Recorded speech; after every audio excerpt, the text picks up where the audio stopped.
the empire no one expected? What if everything you were taught about the American frontier was wrong? Not a story of empty lands waiting to be claimed. Not a tale of inevitable European expansion.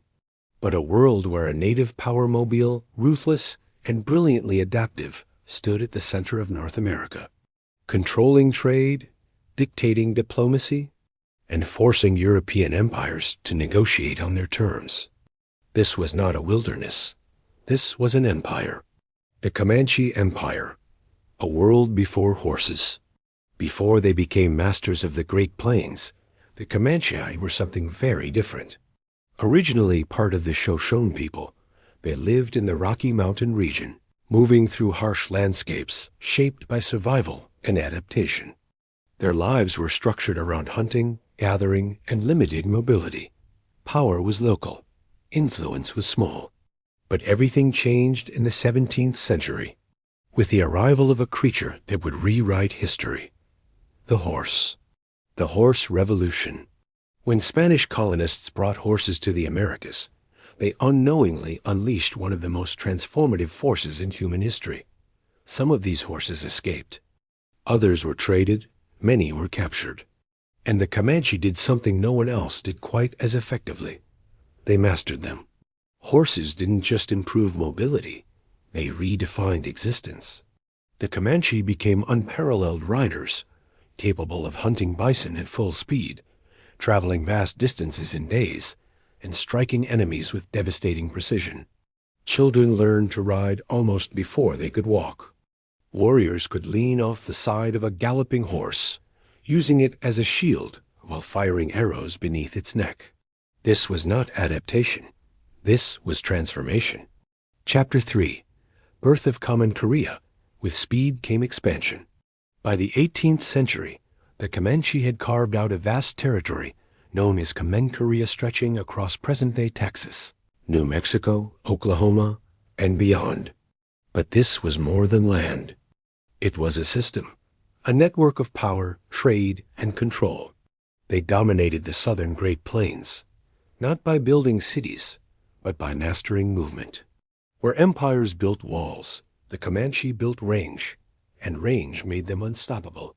Lords of trade and power, the Comanche were not just warriors. They were economic strategists.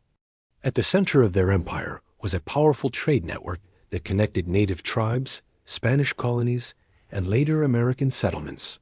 They traded horses, bison hides, captives, weapons. They became the primary suppliers of horses across the region, turning mobility into currency. Spanish settlers in New Mexico depended on them. French traders negotiated with them. Even rival tribes were drawn into their economic orbit. This was not chaos. This was a commercial empire. Diplomacy and domination. The Comanche did not simply fight. They negotiated. Skillfully.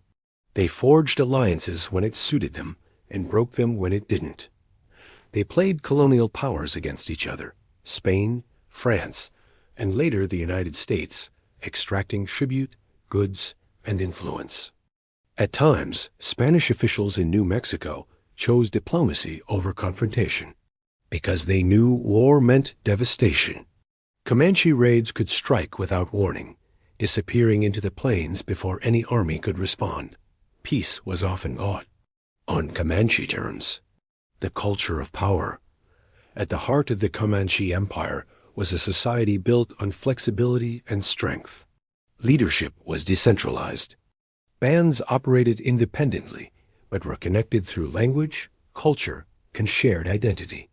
This made them incredibly difficult to defeat. There was no capital to capture, no single leader to eliminate. Power flowed through the people themselves.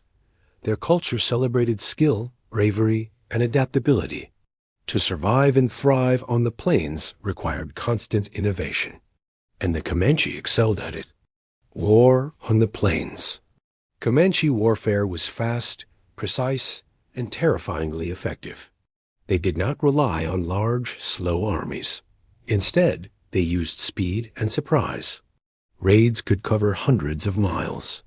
Targets were chosen carefully: settlements, supply lines, rival tribes. They struck, seized resources, and vanished. This constant pressure reshaped the entire region. Settlements lived in fear. Trade routes shifted. Entire areas became buffer zones under Comanche influence. They didn't just fight wars. They controlled the possibility of war, the myth of the frontier. For generations, history has told a familiar story, that the American frontier was an empty space, gradually filled by settlers. But the reality was far more complex. The Comanche were not obstacles to expansion. They were a dominant power that defined it. European and American expansion did not simply move westward. It negotiated, retreated, adapted, and sometimes failed because of Comanche resistance. The frontier was not a line. It was a contested zone shaped by indigenous power. The beginning of the end. No empire lasts forever. By the mid-19th century, new forces began to challenge Comanche dominance. The expansion of the United States brought larger populations, new technologies, and relentless pressure. Diseases weakened communities. The near extinction of the bison destroyed the economic foundation of their way of life. Military campaigns became more coordinated, more persistent. Slowly, the balance shifted. Collapse and legacy. By the late 1800s, the Comanche Empire had fallen. Survivors were forced onto reservations. Their vast territory was absorbed into the growing United States. But their legacy did not disappear. For over a century, they had reshaped the political, economic, and military landscape of North America. They challenged empires. They controlled trade. They redefined what power looked like on the plains. And perhaps most importantly, they proved that history is not always written by those who arrive, but by those who adapt. Rethinking history. The story of the Comanche is not just a forgotten chapter. It is a challenge to the myths we inherit, a reminder that power does not always come from cities, armies, or borders. Sometimes it comes from movement, from knowledge, from mastery of the land itself. The Comanche did not simply survive the age of empires. For a time, they were one